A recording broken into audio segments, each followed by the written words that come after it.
Welcome to the Deep Dive. Today we're tackling a really significant and pretty sensitive discussion. It stems from a statement made back in 2002 by Lawrence Summers. Right, when he was president of Harvard. Exactly. He raised concerns about criticism of Israel, suggesting it could potentially cross the line into anti-Semitism.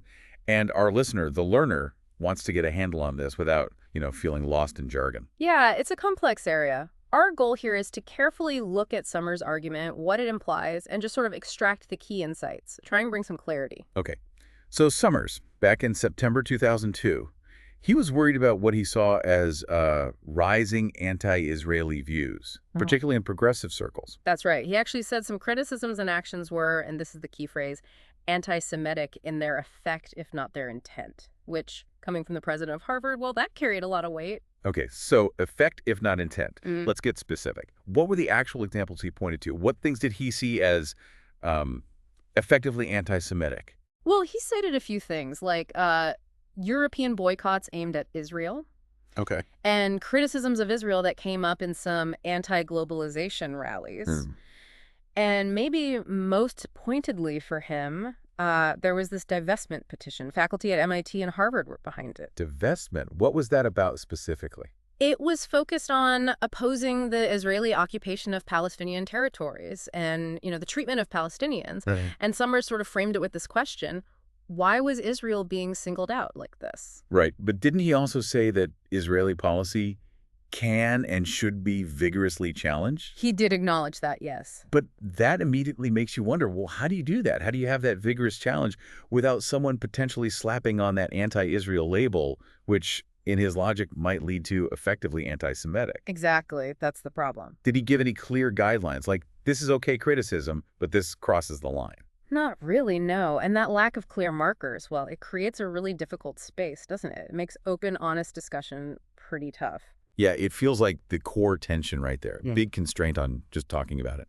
How do you strongly question Israeli policies? They are political decisions, after all, without immediately facing that accusation. Precisely. And without those clear criteria, it leaves so much room for interpretation, maybe even for, shutting down views people don't like. And we should be really clear here. From a progressive viewpoint, there's an absolute responsibility to challenge anti-Semitism, always, wherever it shows up. Absolutely. And that includes, as the source material emphasizes, within movements that are actually opposing the Israeli occupation. There's just zero room for that kind of hate. Agreed. That ethical baseline is non-negotiable. But the source makes another really important point here. We need to look beyond this idea of Jewish people only being seen as victims.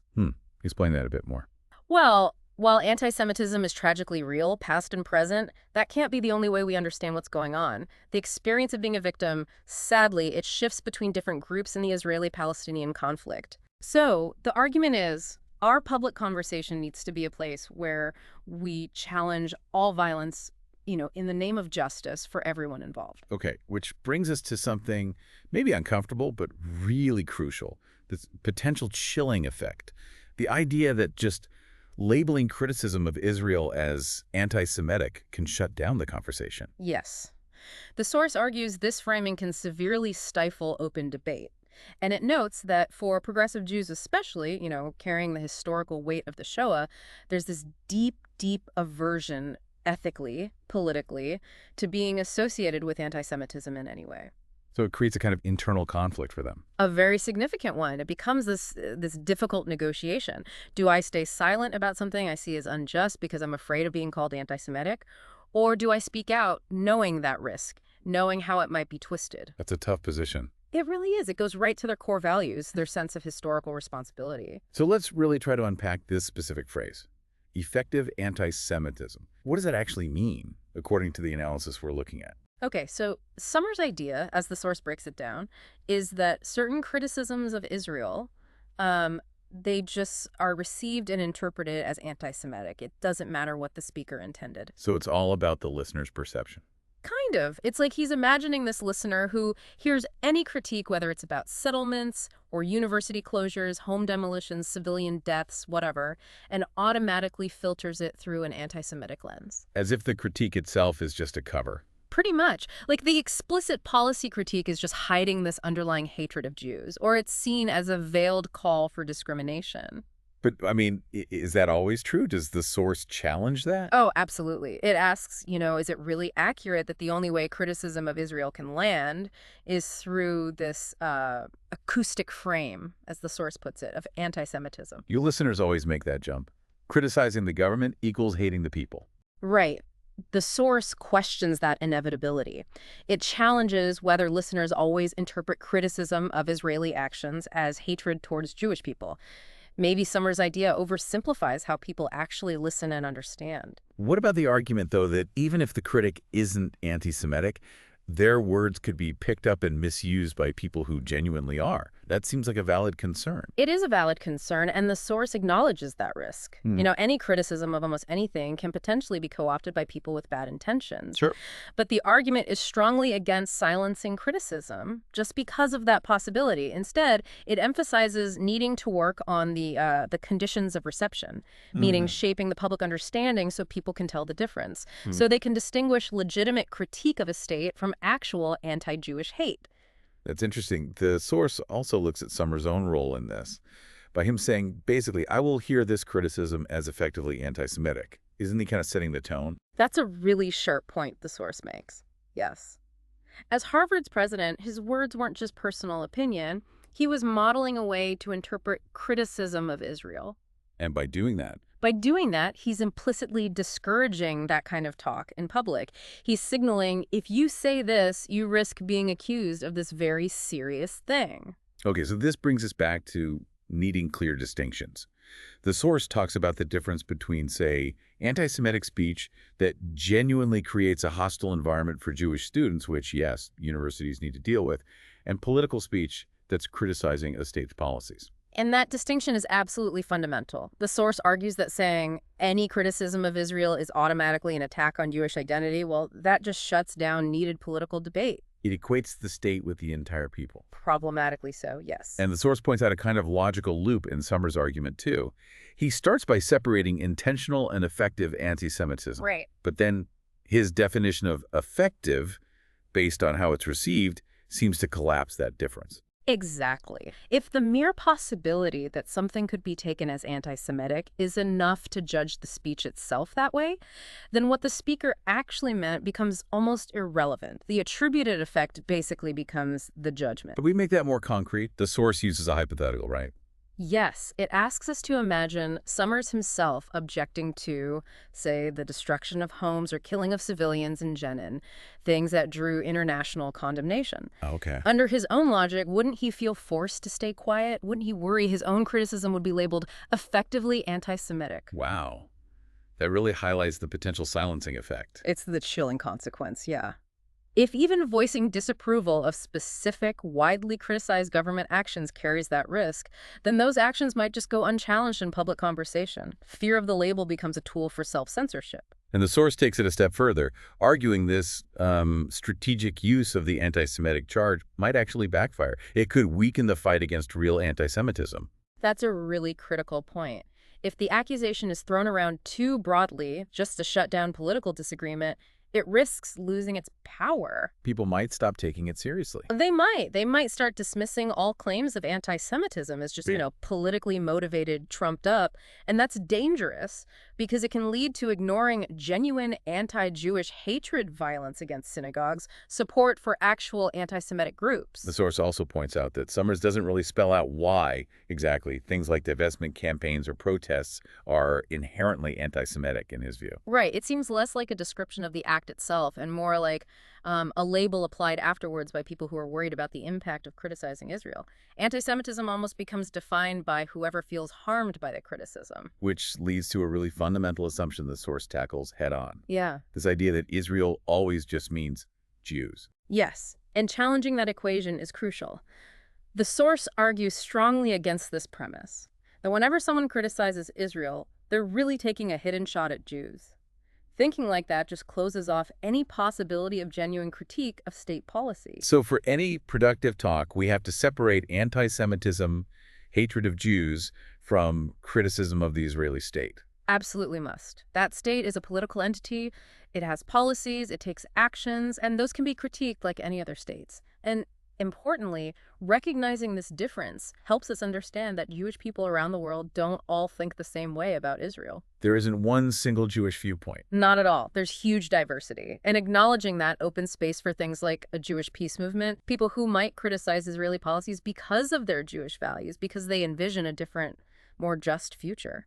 The source really pushes back on this idea that all Jews just seamlessly identify with the state of Israel, and that this is somehow core to being Jewish. Exactly. Jewish identity is so much richer, so much more varied than that. It comes from culture, history, religion, social justice work, family, so many things that are separate from the modern political state.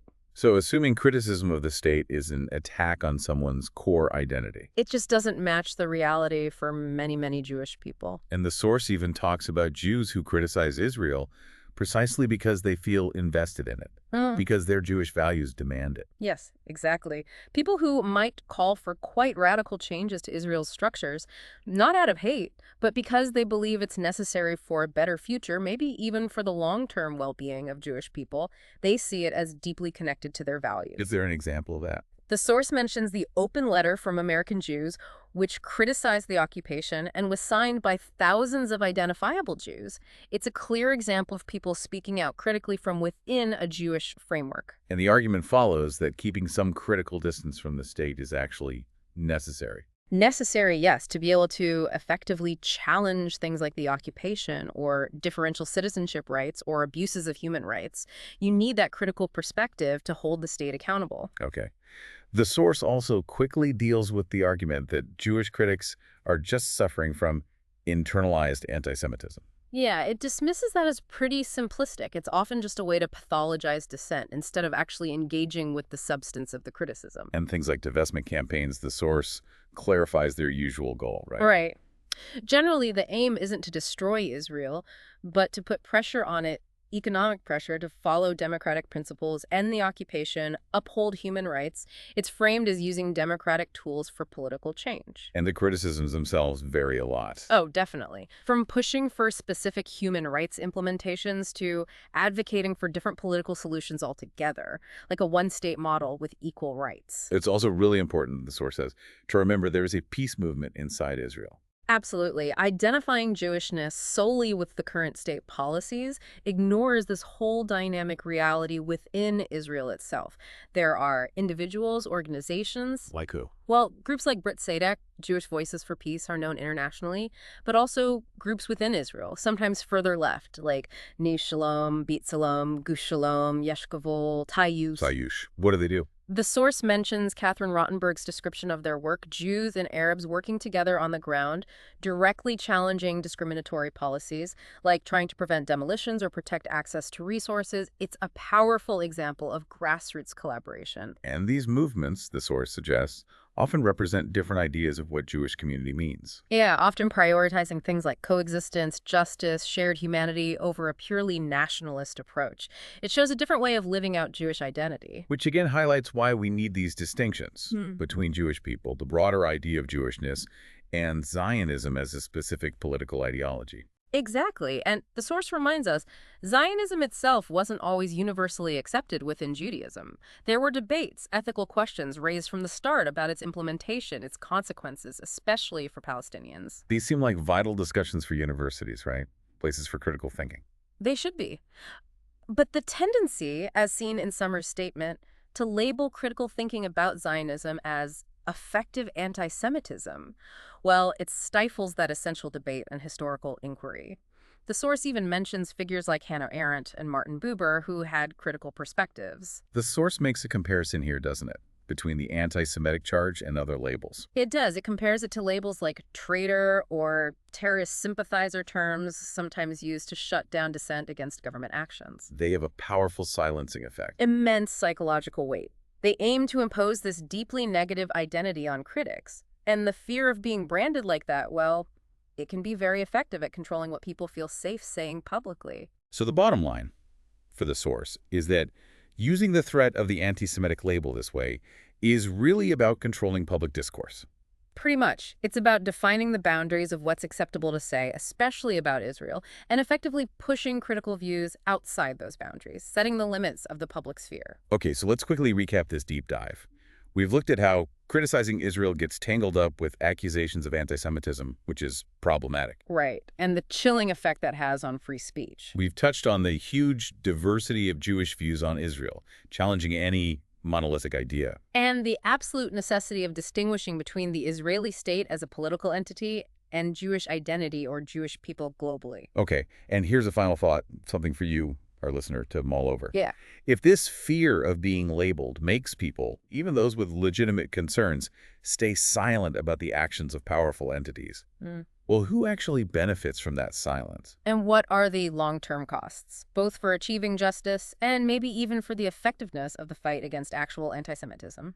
And with that, we believe we've covered the core arguments, the key terms like precarity and grievability, which underpin this ethical stance, the political context of Summers' 2002 statement, the specific examples discussed like divestment and groups like Tayyush, and Judith Butler's critique of the silencing mechanisms and their problematic conflation, all as presented in this chapter of Precarious Life.